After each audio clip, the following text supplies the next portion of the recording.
آدم علیہ السلام کو سب سے پہلے دنیا میں بھیجا گیا۔ حضرت آدم علیہ السلام کو ابو البشر یعنی سب انسانوں کا باپ کہا جاتا ہے۔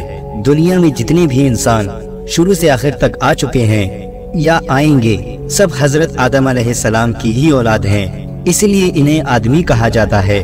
جب اللہ تعالیٰ نے حضرت آدم علیہ السلام کی پیدائش کا ارادہ کیا اور فرشتوں سے عرض کیا کہ میں زمین میں اپنا خلیفہ بنانے والا ہوں، اس وقت زمین میں جنات رہتے تھے اور ابلیس کی بادشاہت تھی، لہٰذا آپ کے بارے میں کچھ بتانے سے پہلے شیطان ابلیس کا ذکر کرنا ضروری ہے، کیونکہ اس واقعے کا شیطان سے گہرا تعلق ہے۔ اللہ تعالیٰ نے اس مخلوق کو بہت ہی خوبصورت بنایا تھا اور شرافت اور بزرگی سے بھی نوازا تھا۔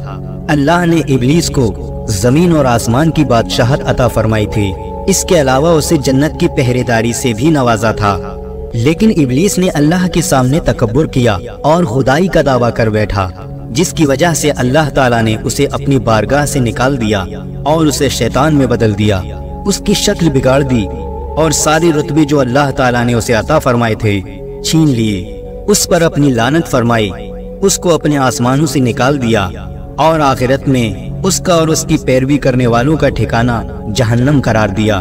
دوستو، جانتے ہیں کہ شیطان ابلیس کون تھا؟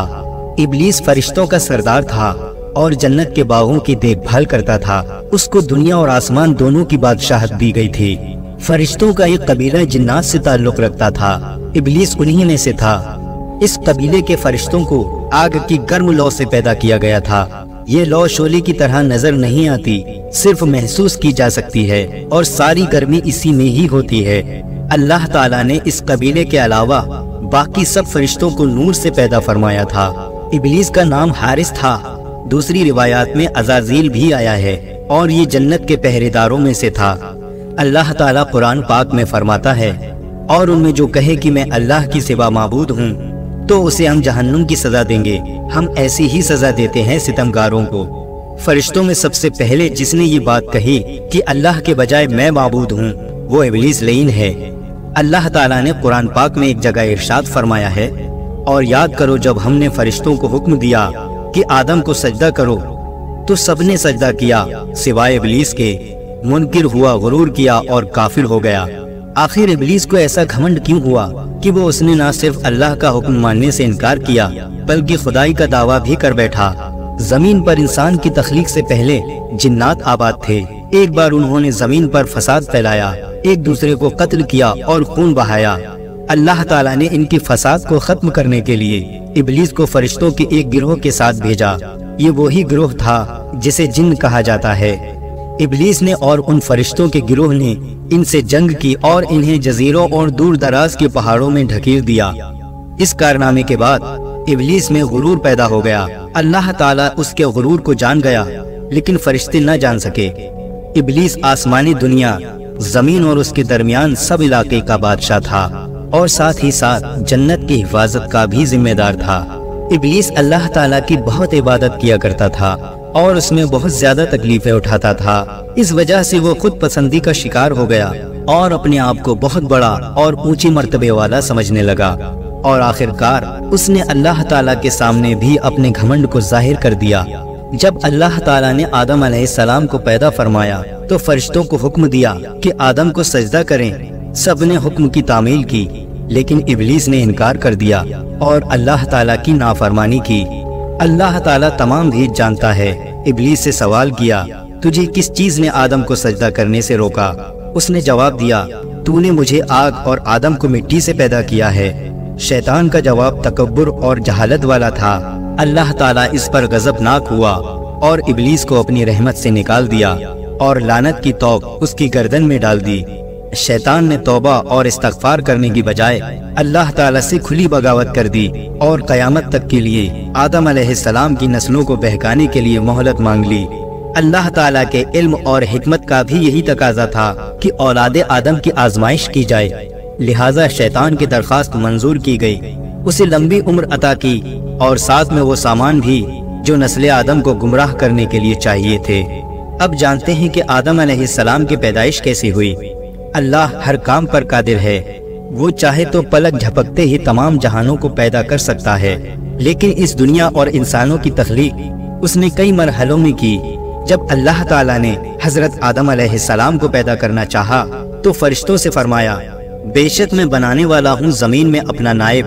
انہوں نے کہا تو اسے نائب بنائے گا جو وہاں فساد کریں اور خون بہائیں، اور ہم تیری حمد کے ساتھ تیری تسبیح بیان کرتے ہیں اور تیری پاکی بیان کرتے ہیں۔ فرمایا بے شک میں جانتا ہوں جو تم نہیں جانتے۔ دوستو فرشتوں نے ایسا اس لیے کہا کہ سب سے پہلے زمین پر رہنے والے جنوں نے فساد برپا کیا تھا، خون بہایا تھا اور اللہ کی نافرمانی کی تھی، لہٰذا اب جو خلیفہ بنے گا وہ بھی ایسا ہی کرے گا۔ اللہ تعالیٰ نے فرمایا کہ بے شک تم نہیں جانتے جو میں جانتا ہوں۔ دوستو یہ بات یاد رکھنی چاہیے کہ فرشتوں کا یہ کہنا اعتراض کے طور پر نہیں تھا اور نہ ہی آدم علیہ السلام اور ان کے اولاد سے حسد کے طور پر تھا، کیونکہ قرآن مجید کے مطابق فرشتے وہ بات نہیں کہتے جس کو کہنے یا پوچھنے کی انہیں اجازت نہیں ہو۔ لہٰذا جب اللہ تعالیٰ نے آدم علیہ السلام کو بنانا چاہا تو فرمایا کہ ساری زمین سے مٹی لائی جائے اور آدم علیہ السلام کے لیے لیزدار چپکنے والی مٹی آسمان کی طرف بلند کی گئی۔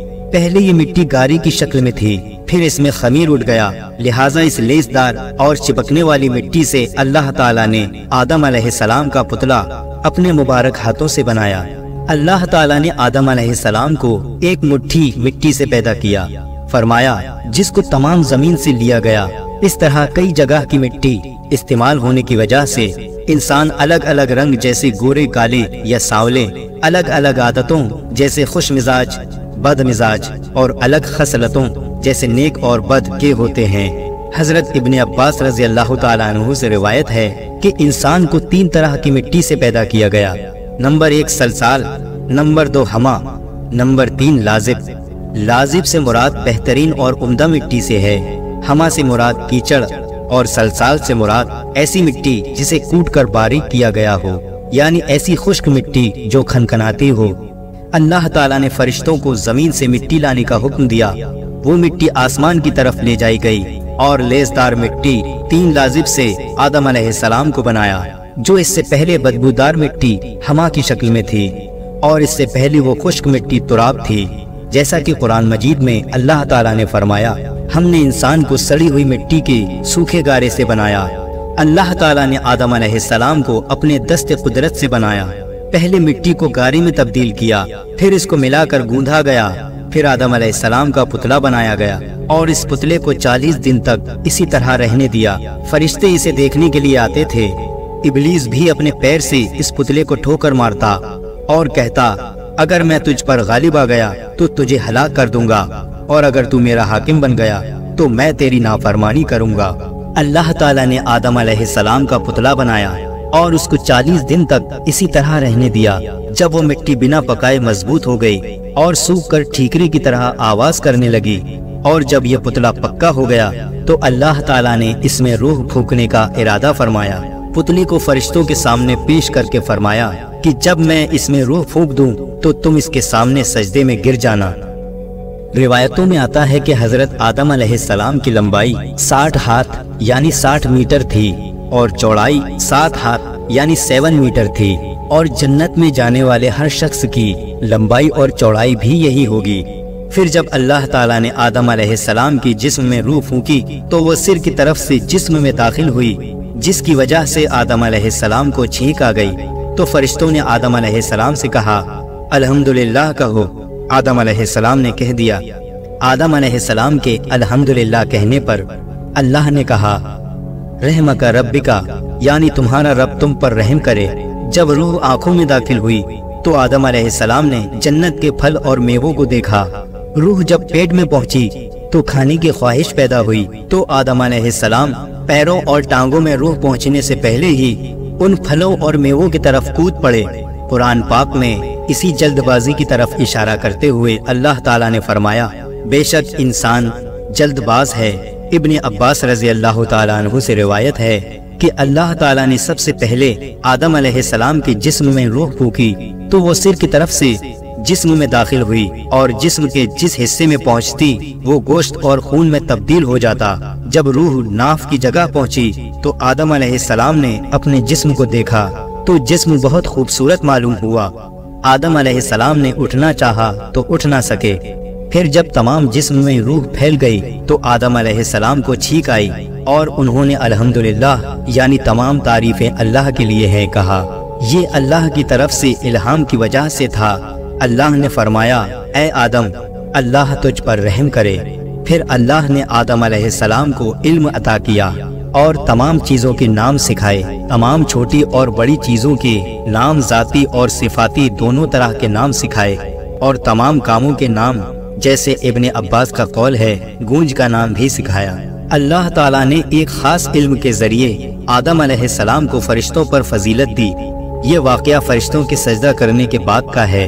اللہ تعالیٰ نے پھر ان چیزوں کو فرشتوں کے سامنے پیش کیا اور فرمایا اگر تم اپنے قول میں سچے ہو تو ان چیزوں کے نام بتاؤ۔ فرشتوں نے یہ سنتے ہی اللہ تعالیٰ کی بڑائی، پاکیزگی اور اپنے علم کی کمی کا بیان کیا اور کہا کہ ہمیں تو اے خداوند اتنا ہی علم ہے جتنا تو نے ہمیں دیا۔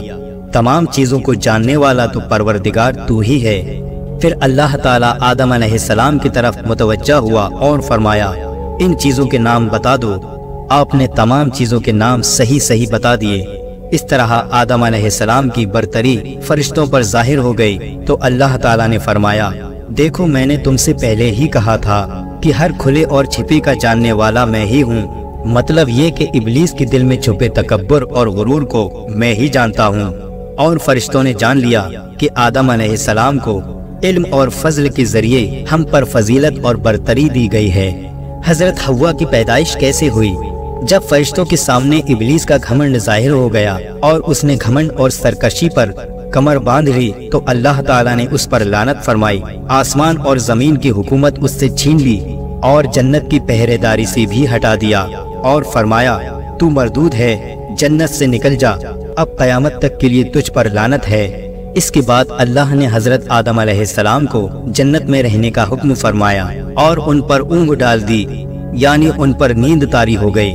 پھر ان کی بائیں پسلی میں سے ایک پسلی لے کر حوا علیہ السلام کو پیدا فرمایا۔ آدم علیہ السلام جب سو کر اٹھے تو اپنے سرہانے ایک عورت کو کھڑا دیکھا۔ انہوں نے پوچھا تم کون ہو؟ کہا ایک عورت۔ پھر پوچھا کس لیے پیدا کی گئی ہو؟ وہ کہنے لگی تاکہ تم مجھ سے سکون حاصل کر سکو۔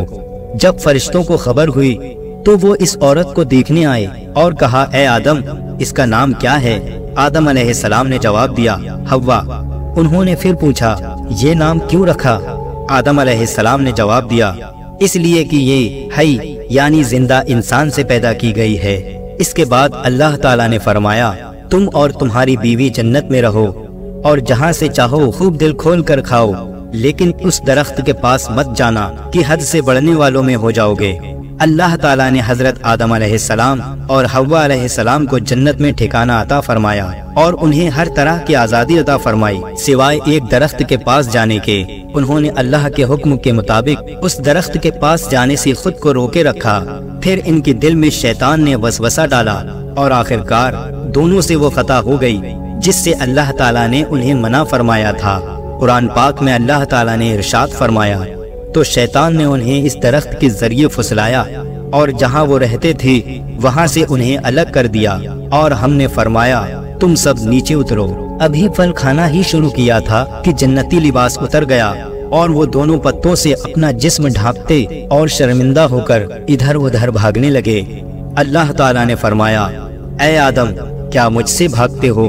عرض کیا نہیں اے میرے رب، بلکہ تجھ سے شرم کی وجہ سے بھاگ رہا ہوں۔ اللہ تعالیٰ کا عتاب نازل ہوا کہ اے آدم کیا میں نے تم سے اس درخت کے پاس جانے سے منع نہیں کیا تھا؟ کیا میں نے تمہیں خبردار نہیں کیا تھا کہ شیطان تمہارا کھلا دشمن ہے؟ حضرت آدم علیہ السلام فوراً اپنی غلطی کا احساس کرتے ہوئے سجدے میں گر گئے اور ندامت سے عرض کرنے لگے اے پروردگار، ہم نے اپنی جانوں پر ظلم کیا اور اگر آپ نے اپنے فضل اور کرم سے ہمیں معاف نہ فرمایا اور ہم پر رحم نہ فرمایا تو ہم خسارہ یعنی نقصان اٹھانے والے ہو جائیں گے۔ اللہ تعالیٰ جو سب کے دلوں کے حال کو جانتا ہے وہ حضرت آدم علیہ السلام کے دل کی کیفیت کو اچھی طرح سے جانتا تھا۔ اس نے آپ کو معاف فرما دیا، لیکن اللہ کو آئندہ کے لیے دنیا کو آباد کرنا تھا اور نسل انسانی کو بڑھانا تھا۔ اس لیے اللہ تعالیٰ نے حضرت آدم علیہ السلام اور حوا علیہ السلام کو حکم دیا کہ تم زمین پر اتر جاؤ اور وہیں پر رہو، اور یہ بات ہمیشہ یاد رکھو کہ شیطان تمہارا کھلا دشمن ہے۔ اس کے بعد اللہ تعالیٰ نے حضرت آدم علیہ السلام اور حوا علیہ السلام کو زمین پر اتار دیا۔ روایات میں آتا ہے کہ آدم علیہ السلام کو سب سے پہلے ہند کی زمین میں اتارا گیا۔ حضرت علی رضی اللہ تعالیٰ عنہ فرماتے ہیں، آب و ہوا کے اعتبار سے ہند ایک بہترین جگہ ہے، اس لیے آدم علیہ السلام کو وہیں اتارا گیا۔ حضرت ابن عباس رضی اللہ تعالیٰ عنہ کے مطابق حضرت حوا علیہ السلام کو جدہ عرب میں اتارا گیا۔ جس جگہ پر آدم علیہ السلام اور حوا علیہ السلام نے ایک دوسرے کو پہچانا اسے عرفات نام دیا گیا۔ روایات میں آتا ہے کہ آدم علیہ السلام کو پہلے ایک پہاڑ کی چوٹی کی طرف اتارا گیا، پھر اس کے دامن کی طرف اتارا، اور زمین پر موجود تمام مخلوق جیسے جن، جانور، پرندے وغیرہ کا مالک بنایا گیا۔ جب آپ پہاڑ کی چوٹی کی طرف سے نیچے اترے تو فرشتوں کی مناجات کی آوازیں جو آپ پہاڑ کی چوٹی سے سنتے تھے آنا بند ہو گئیں۔ جب آپ نے زمین کی طرف نگاہ اٹھائی تو دور تک پھیلی ہوئی زمین کے علاوہ کچھ نظر نہیں آیا، اور اپنے سوا وہاں کسی کو نہ پایا۔ تو آدم علیہ السلام نے بڑی وحشت اور اکیلا پن محسوس کیا اور کہنے لگے، اے میرے رب، کیا میرے سوا آپ کی زمین کو آباد کرنے والا کوئی نہیں؟ اللہ تعالیٰ نے آپ کے سوال کا جواب دیتے ہوئے فرمایا کہ ان قریب میں تمہاری اولاد پیدا کروں گا جو میری تسبیح اور حمد و ثنا کرے گی، یعنی میرا ذکر کرے گی اور تعریف بیان کرے گی، اور ایسا گھر بناؤں گا جسے میری یاد میں بنایا جائے گا، اور اسے بزرگی اور بڑھائی کے ساتھ خاص کر کے اپنے نام کے ساتھ فضیلت دوں گا، اور اس کا نام خانہ کعبہ رکھوں گا۔ پھر اس پر اپنی صفت و جمال کا عکس ڈال کر قابل حرمت یعنی عزت والا اور امن والا بناؤں گا۔ جس شخص نے اس کی حرمت کا خیال رکھا وہ میرے نزدیک قابل احترام ہے۔ پھر اس کی طرف اونٹ یا دوسری سواریوں پر سوار ہو کر دور دراز سے دھول میں لپٹے ہوئے لوگ آئیں گے جو لرزتے ہوئے لبیک پڑھیں گے اور روتے ہوئے آنسو بہائیں گے۔ وہ اونچی آواز سے تکبیر کہیں گے، لہٰذا جو صرف میرے گھر کی طرف آنے کا ارادہ رکھے وہ میرا ملاقاتی ہے، کیونکہ وہ میری زیارت کرنے آیا ہے اور وہ میرا مہمان ہے۔ میری کریم ذات پر فرض ہے کہ میں اپنے مہمان کی بخشش کروں اور اس کی ضرورت کو پورا کروں۔ جب تک تم زندہ رہو گے اسے آباد کرو گے۔ اس کے بعد تمہاری اولاد میں سے بہت سے نبی، امتیں اور قومیں ہوں گی جو ہر زمانے میں اسے آباد کریں گی۔ اس کے بعد حضرت آدم علیہ السلام کو حکم دیا گیا کہ وہ خانہ کعبہ جائیں جو زمین پر ان کے لیے اتارا گیا ہے، اور اس کا طواف کریں جیسے کہ عرش پر فرشتوں کو کرتے دیکھا ہے۔ اس وقت کعبہ ایک یاقوت یا موتی کی شکل میں تھا۔ بعد میں جب نوح علیہ السلام کی قوم پر پانی کے سیلاب کا عذاب آیا تو اللہ تعالیٰ نے اسے آسمان پر اٹھا لیا۔ بعد میں انہی بنیادوں پر اللہ تعالیٰ نے ابراہیم علیہ السلام کو حکم دیا کہ خانہ کعبہ کو دوبارہ تعمیر کریں۔ روایات میں ہے کہ آدم علیہ السلام ہند سے باہر نکلے اور اس گھر کو جانے کا ارادہ کیا اور خانہ کعبہ پہنچ کر اس کا طواف کیا، حج کے سب ارکان ادا کیے۔ اس کے بعد عرفات کے میدان میں آدم علیہ السلام اور حوا علیہ السلام کی ملاقات ہوئی۔ دونوں نے ایک دوسرے کو پہچان لیا۔ پھر مزدلفہ میں ایک دوسرے کے قریب ہوئے، پھر دونوں ہند کی طرف روانہ ہوئے۔ وہاں آ کر اپنے رہنے کے لیے ایک غار بنایا۔ ابن ابی حاتم سے روایت ہے کہ رسول اللہ صلی اللہ علیہ وسلم فرماتے ہیں کہ اللہ تعالیٰ نے حضرت آدم علیہ السلام کو گیہواں رنگ کا، لمبے قد کا اور زیادہ بالوں والا بنایا تھا۔ اللہ تعالیٰ نے پھر ان کی طرف ایک فرشتہ بھیجا جس نے انہیں وہ چیزیں بتائیں جو ان کے لباس کی ضرورت کو پورا کریں۔ روایت ہے کہ یہ لباس بھیڑ کی اون، چوپایوں اور درندوں کی کھال سے بنا تھا، لیکن بعض علماؤں کا کہنا ہے یہ لباس تو ان کی اولاد نے پہنا تھا۔ ان کا لباس تو جنت کے وہی پتے تھے جو جنت سے اترتے وقت اپنے جسم پر لپیٹے ہوئے تھے۔ اللہ تعالیٰ نے آدم علیہ السلام کی پشت سے پیدا ہونے والی تمام اولاد سے وادی نعمان یعنی عرفات کے میدان میں عہد لیا۔ اللہ نے عرفات کے میدان میں حضرت آدم علیہ السلام کی پشت سے پیدا ہونے والی اولاد کو نکالا اور اپنے سامنے چیٹیوں کی طرح پھیلا دیا۔ اس کے بعد ان سے وعدہ لیا اور فرمایا، الستو بربکم، کیا میں تمہارا رب نہیں ہوں؟ انہوں نے کہا بلا، یعنی کیوں نہیں؟ اور اسی دن قلم نے قیامت تک ہونے والی سب باتوں کو لکھ دیا۔ حضرت عمر بن خطاب سے روایت ہے کہ رسول اللہ صلی اللہ علیہ وسلم نے ارشاد فرمایا، اللہ تعالیٰ نے آدم علیہ السلام کو پیدا فرمایا، پھر ان کی پشت پر داہنا ہاتھ پھیرا اور ان سے ان کی اولاد کو نکالا اور فرمایا، کہ میں نے جنت کو ان کے لیے اور ان کو جنت حاصل کرنے والے اعمال کرنے کے لیے بنایا ہے۔ دوبارہ آدم علیہ السلام کی پشت پر ہاتھ پھیرا اور ان سے ان کی اولاد کو نکالا کہ میں نے دوزخ کو ان کے لیے اور ان کو دوزخ حاصل کرنے والے اعمال کرنے کے لیے پیدا کیا ہے۔ ایک صحابی نے سوال کیا، یا رسول اللہ صلی اللہ علیہ وسلم، پھر عمل کی کیا ضرورت ہے؟ آپ صلی اللہ علیہ وسلم نے فرمایا کہ جب اللہ کسی انسان کو جنت کے لیے پیدا کرتا ہے، اس سے جنتی اعمال کرواتا ہے، یہاں تک کہ وہ کسی جنت والے عمل پر ہی مر جاتا ہے، جس کی وجہ سے اللہ تعالیٰ اسے جنت میں داخل کر دیتا ہے۔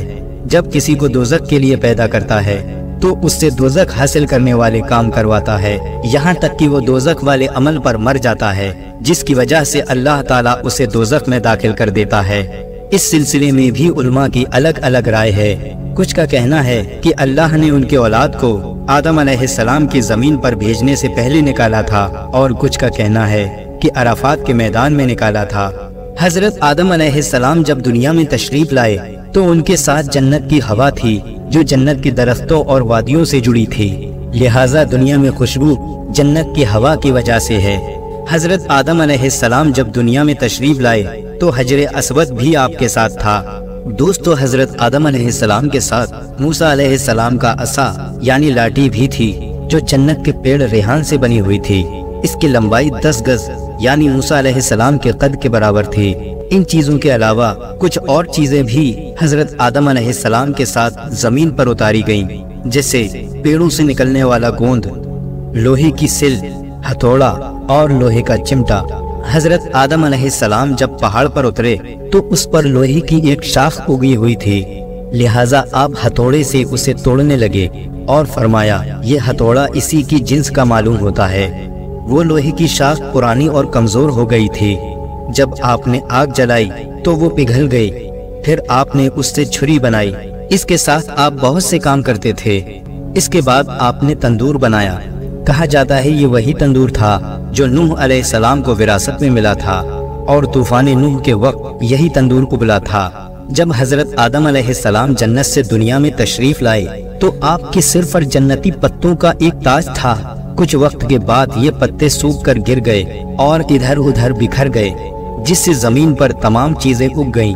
جب آپ جنت سے تشریف لائے اور ایک پہاڑ پر اترے تو آپ کے ساتھ جنتی پیڑوں کے پتے تھے، انہوں نے وہ پتے اس پہاڑ پر بھی بکھیر دیے، لہٰذا تمام پاکیزہ پھل اور میوے وغیرہ ہند میں اسی وجہ سے ملتے ہیں۔ اللہ تعالیٰ نے جب آدم علیہ السلام کو جنت سے نکالا تو انہیں جنتی پھل راستے کے لیے دیے اور ان کی خوبیاں بھی بتائیں۔ اس لیے دنیا کے تمام پھل جنت کے پھلوں سے تعلق رکھتے ہیں، بس فرق یہ ہے کہ جنت کے پھل سڑتے نہیں ہیں اور دنیا کے پھل سڑ جاتے ہیں۔ ساری روایتوں کی روشنی میں یہ نتیجہ نکلتا ہے کہ تمام پاکیزہ چیزوں کی اصل جنتی پتے ہیں جو آدم علیہ السلام اپنے ساتھ لائے تھے۔ چونکہ آپ کو ہند میں اتارا گیا تھا، اس لیے ہر طرح کا پھل یہاں ملتا ہے۔ جب آدم علیہ السلام اور حوا علیہ السلام جنت میں تھے تو کوئی محنت نہیں کرنی پڑتی تھی، خوب آرام سے رہتے تھے اور جنت کے پھل کھاتے تھے۔ لیکن جب آپ دنیا میں تشریف لائے تو بھوک محسوس ہوئی اور انہوں نے اپنے رب سے کھانا طلب کیا۔ تب جبرائیل علیہ السلام گیہوں کی ایک تھیلی لے کر حاضر ہوئے اور 7 دانے آپ کے ہاتھ پر رکھے۔ آدم علیہ السلام نے کہا، یہ تو وہی چیز ہے جو جنت سے نکالی جانے کی سبب تھی۔ پھر آدم علیہ السلام نے کہا، اس کا میں کیا کروں؟ جبرائیل علیہ السلام نے کہا، اسے زمین پر پھیلا دو۔ انہوں نے ایسا ہی کیا۔ پھر اللہ تعالیٰ نے ایک وقت میں اس کو اگا دیا، اور یہی طریقہ زمین میں بیج ڈالنے کا ان کی اولاد میں جاری ہوا۔ جبرائیل علیہ السلام نے کہا، فصل کاٹو۔ انہوں نے ایسا ہی کیا۔ پھر کہا، پھونک مار کر بھوسے کو اڑا دو۔ پھر پھونک مار کر آپ نے بھوسے کو اڑا دیا اور صرف دانے رہ گئے۔ وہ پھر ایک پتھر کے پاس آئے اور ایک کو دوسرے سے رگڑا اور ایک کو دوسرے پر رکھا، اور آدم علیہ السلام سے گیہوں کو اس پتھر پر رکھ کر پیسنے کو کہا۔ پھر آپ نے اس کو پیسا۔ اسی طرح سے آپ کو آٹے کو گوندھنا بتایا۔ پھر جبرائیل علیہ السلام ایک پتھر اور لوہا لائے، اس کو آپس میں رگڑا تو آگ پیدا ہو گئی، آگ جلنے لگی۔ آگ جلانے کے بعد آدم علیہ السلام نے حکم کے مطابق آگ پر روٹی بنائی۔ یہ سب سے پہلی روٹی تھی جو تیار ہوئی۔ اس طرح اللہ تعالیٰ نے آدم علیہ السلام کو باقاعدہ کھیتی کا طریقہ سکھایا اور لوہے سے استعمال کی چیزیں بنانے کا ہنر بھی سکھایا۔ ابن اسحاق رضی اللہ تعالیٰ عنہ کی روایت ہے کہ آدم علیہ السلام کی کل 40 اولادیں تھیں جو 20 حمل سے پیدا ہوئی۔ آدم علیہ السلام کے یہاں جو بھی لڑکا پیدا ہوتا تھا اس کے ساتھ ایک لڑکی پیدا ہوتی تھی۔ پہلے حمل سے پیدا ہوئے بچوں کے ساتھ دوسرے حمل سے پیدا ہوئے بچوں کا نکاح کر دیا جاتا تھا، اور پھر اسی طرح سے حضرت آدم علیہ السلام کی اولادوں کی اولادیں پیدا ہونے لگیں، اور پھر اسی طرح سے یہ دنیا آباد ہوتی چلی گئی۔